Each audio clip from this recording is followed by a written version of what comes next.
go. 3, 2, 1. Beep. Good morning. Good morning. All right, so I'm excited for today. We're gonna ride down Sierra Madre again. This is the first trail we rode together last year here, and a year later, we're gonna take a look at your improvements. Yes. But first, we're gonna do a little recap of everything we've learned about corners this year. And we're gonna talk really about 3 main elements, and we're also gonna be addressing some other kind of like side elements as well about cornering. So the first thing we're gonna talk about today is the camber of a turn. So when we talk about the camber of a turn, we're talking about whether it's flat, whether it's off camber, which is the opposite of a berm, or whether it's banked or supported, which we often call a berm turn. Here, I think we'll just call them supported turns because there aren't really any big built-up berms on this trail. And with a flat turn, we'll start with that because it's kind of the most basic kind of turn. That's basically what I would consider a basic unsupported turn. And on a flat turn, we're really going to be getting some bike body separation. That saddle is going to be tipping toward the inside thigh, and the outside hip is going to be raising up and around. And that's going to be helping us put pressure on the cornering row of knobbies, because in that instance, the middle row of knobbies won't be on the ground. So we're really trying to get the pressure squarely on that inside row of knobbies as we're coming through the turn. When we have a supported turn, like a bank turn or a berm turn, we can actually lean the bike and the body up to the angle of that supported turn. And then from there, if we start to go faster and the bike needs to lean more to accommodate that speed, we can start to get a little bit of bike body separation at that point. But we don't need bike body separation if we're only going a speed that leans us up to the angle of the turn. The other thing we want to consider in a turn is the radius of the turn. And this is something where it's more difficult to read it if you're on a blind trail, but we'll get into kind of riding trails blind as well a little bit today. So when we're talking about the radius of the turn, we're essentially talking about how much, like where the curve is within the turn, how much it curves, all that sort of thing. We have turns that have, one apex. We have turns that have multiple apexes. We have turns that kind of hook at the end, which we call the decreasing radius turn, because it actually gets sharper at the end. So the radius can really affect how we're riding the bicycle, maybe what we do to set up for the turn, the way we go through the turn, the way we apex or double apex the turn, the way we use our footwork. So that combined with the kind of camber that we have is really going to help us start to read the turn and know what to do in it. Well, it's funny here because the middle of the trail is usually fine, it's smooth, there aren't that many rocks, but with a decreasing radius turn, if you get pushed out even a little bit, now you have to make a sharper turn and you're on loose rocks. Absolutely, and that's actually something else I wanted to talk about. So that's the third thing we're going to talk about is the condition of the ground. So if we know that we have a decreasing radius turn coming up, or if we're riding blind and we make a pre-turn before, we might have finished our turn on good dirt before we get to the place where everybody else is panicked, right? So that's something else that's really important with our riding, is being able to get the turn finished where the ground is good. And that's going to vary from day to day. So that's another great thing about footwork. Once you really start to realize that the apex of the turn on a bicycle is the point at which the outside foot is the lowest or bearing the most weight, you can vary where that happens. And that's really what the pre-turn helps us do. So it helps us come in, we make the pre-turn, we might be able to get that maximum amount of pressure earlier than everybody else did, where the ground is still good, and be almost finished turning by the time the turn really tightens up. Well, let's get to the trail and take a look and see what's going on today. Cool. All right, so we've got a nice little S turn here, and before we talk about the camber of the turn and the radius of the turn and the conditions that we have here, we're just going to kind of cover one thing. We get this question a lot, like, why don't you switch feet between turns? And this is a prime example of why we don't switch feet between turns, because the turns happen in such rapid succession here. Here we have got a couple nice turns, maybe, 15 feet apart or so. And we really need to be able to move into our outside foot pressure quite quickly, especially because the second turn is unsupported.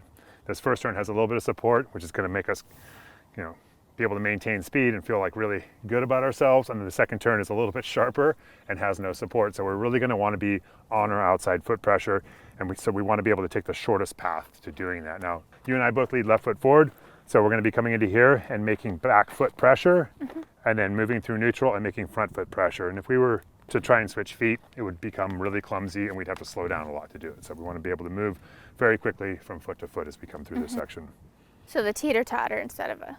Absolutely, teeter-totter instead of moving through. It's really what the best riders in the world do, and that's all we're trying to do, is get you to be riding like one of the best riders in the world. Yeah. A lofty goal. It's very lofty. But we're working toward it.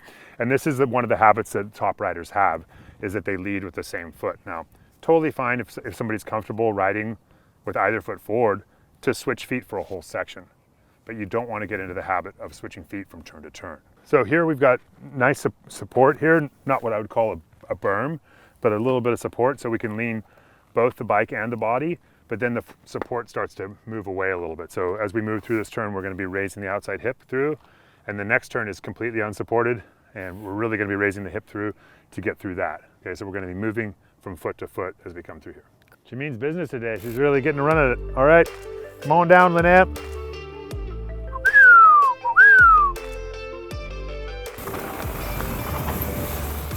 Wow.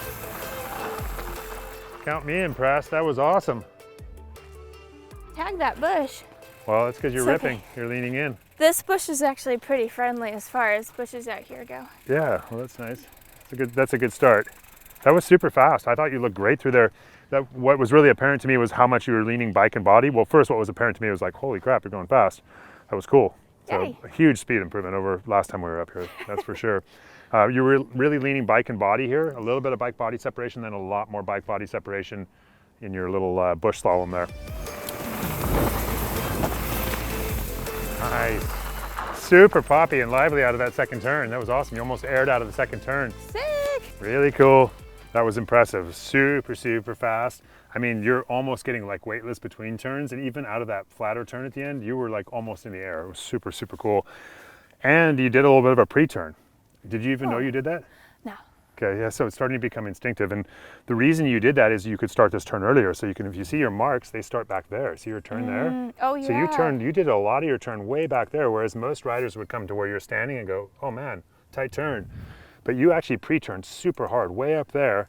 And this turn became even more pronounced because any turn followed by a turn gives you more of that pressure into the turn. So you really pre-turned hard up there and came in. This is not an obvious place to make a pre-turn. So as a coach, it was really cool to see that this is starting to just become part of the way you ride your bike. This is a hard section to flow, so that was really neat to see.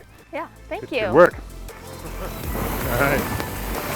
Oh. So here we have a long turn, and this turn just gets harder as it goes. It tricks you. I mean, like you're coming down the trail and you're like, oh yeah, I got this. This is awesome. And you come in and it feels good right here. There's a little bit of support. And then the support goes away and the turn gets tighter. So we have a couple things happening here. We have changing camber, and we have bait, which is basically changing our support. And then we also have the turn hooking at the end. So we have a decreasing radius turn. So we'll just walk through and take a look. So as we come through here, for both of us, this is a back foot turn because we're left foot forward riders. You make really good footwork right here and take advantage of this moment before we start to get a little bit off camber here. So we still have really nice dirt conditions here. Then as we get a little further, this is where the turn really tightens up. And you can actually see here at the exit of the turn, you can see dirt marks going into that bush. So that's from people who haven't made the turn. So really important here that we've made the bulk of our turn before we get to this point. If we've not really created most of our turn by this point, we're probably going to end up going wide. So the other thing about this turn is as you're coming through here, this is a little bit of a double apex. So if you find that you've used most of your footwork up by this point, you might even be able to ratchet back a little bit so that you really have some space to finish the turn as it gets trickier at the end. So this is another trick you can use is like on a double apex is to, if you're going through your footwork, you can even come out a little bit if you need to and then go back into it.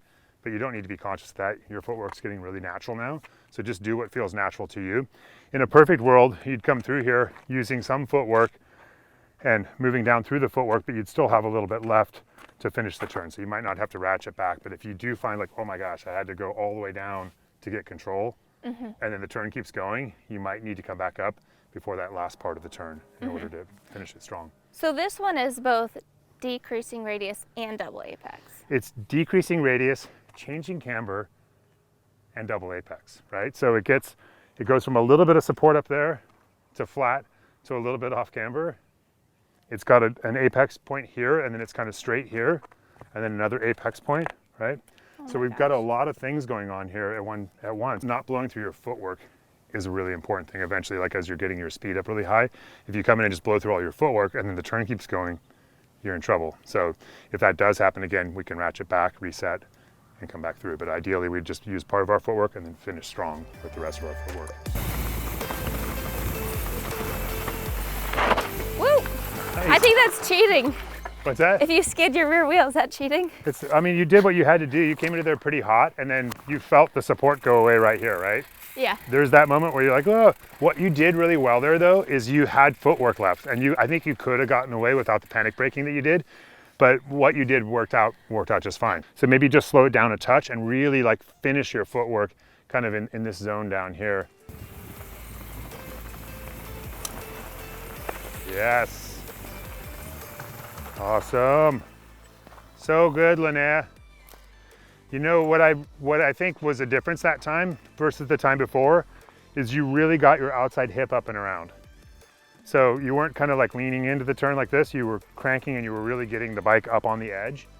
And I felt like you had a lot better like ability to carve through the turn, and you controlled your footwork really well. So that was nice, fast, with a good exit, really good exit speed, setting yourself up nicely for the next section and the next turn that comes up. All right, here we've got our first berm turn, right? So this one actually has pretty nice backing and support, but this backing and support, we'd be unable to even utilize it without a pre-turn. You know, imagine if I just come into here, you know, straight as the trail kind of dictates, I wouldn't be able to turn until down here, right? So I wouldn't be able to start my footwork, and there's a little bit of support there, but nowhere near the support we have up here. So by being able to make our pre-turn up there, we're able to actually get contact here and start to lean both bike and body here and get a lot of the turn finished before it tightens up down there. So yeah. I'm going to be able to get the bike up on edge here and really gain access to this nice backing and support here, thereby making it a berm. Yeah, well, this is the only berm in town, so let's use it. Let's play with it. All right, so looking forward to seeing you ride it.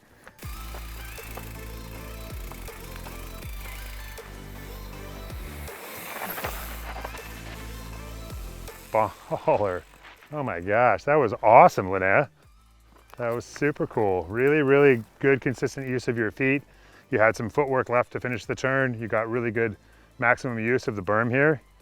Really fast and smooth. Whoa, slow motion, hands on the handlebar, tuck and roll. That was awesome. That was a really nice save. You slow motion go down. You just got loose and drifty here. I got drifty. One thing I would say about that turn, where I think you kind of like, I mean, you were going really fast, and so you were pushing the edge for sure. Yeah. No doubt about that. But one thing that wasn't quite as strong as last time was your pre-turn. Oh. So you didn't really contact the berm quite as hard. You didn't really get as much of the turn executed up there, and you had a lot to finish down here. Okay, so I really want you to focus this next time on the pre-turn so that we're more finished with the turn by this point. All right. That was impressive. Nice work.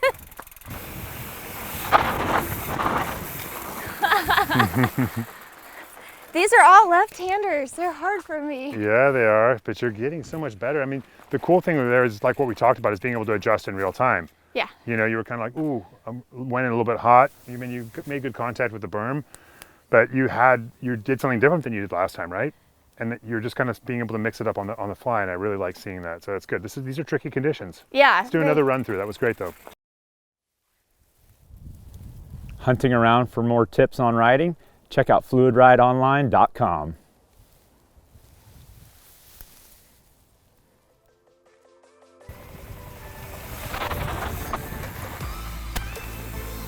Nice. Smoother. That was a lot smoother. And you used yet another technique that you're starting to get a lot better with, which is your brake modulation. So you actually got a little bit of purposeful like drift going using a combination of footwork and a little bit of braking to set that drift up. That was really nice. Yeah, it brings the rear wheel around just a little bit. Exactly. I mean, that really gets sharp at the end, and you did a great job getting the back of the bus out around the front of the bus, right? Awesome. Really good work. Cool. Nicely done. Well, let's go look at a tricky rutted turn next. Just looking like you're riding so cleanly that it's like deceptively fast now, because I was following you earlier and I was like, wow, you're going super, super fast, but you're just not making mistakes, you know? Well, yeah. Most of the time. Most of the time, you know? And when you are, you're going down with the ship, and I like that. So fully committed to that crash. Absolutely. All right. Cool. Well, let's go do a little top to bottom and take it from there. Yeah. Give me a little neck bump for the cam. Oh yeah. All right.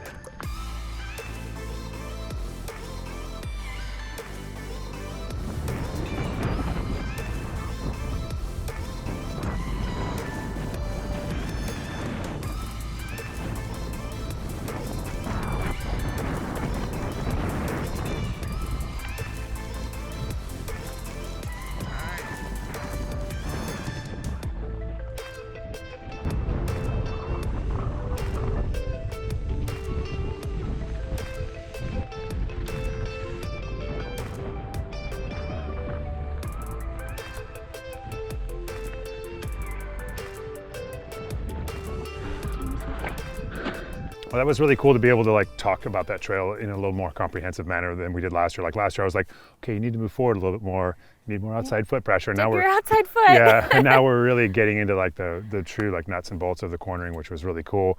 But what was even cooler than that was just seeing your outright speed. You told me on the way up, you said, I'm really excited to show you what I've been working on. I was thinking to myself, okay, she's going to be a little faster, but you were way faster. I mean, that was really impressive. You actually dropped me at the beginning, so hopefully we don't see that too much on GoPro.